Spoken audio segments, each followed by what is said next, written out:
promising the American people, please don't do anything.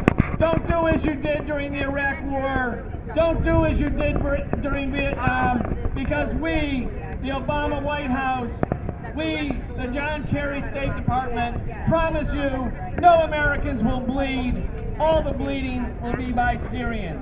That's not anything other than the logic of empire, the logic of imperialism, the logic of the great bully.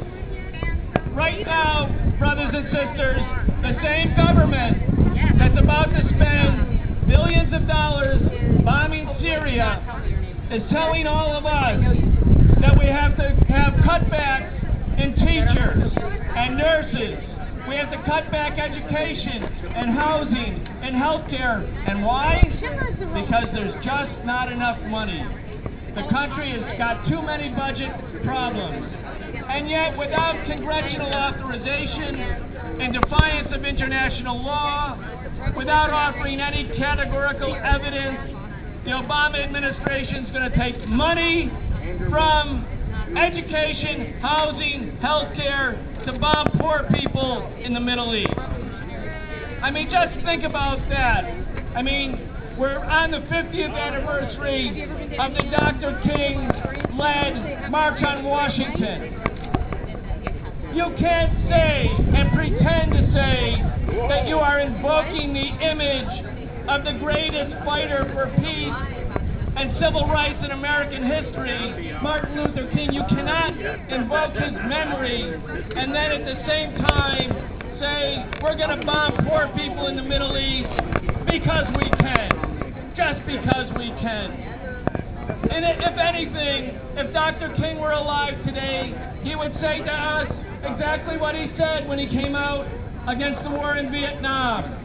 He would say that the bombs dropped in Syria, or the bombs in his day dropped in Vietnam, were bursting in the inner cities of the United States, taking money from jobs and housing and education to bomb and destroy working people and poor people in other countries.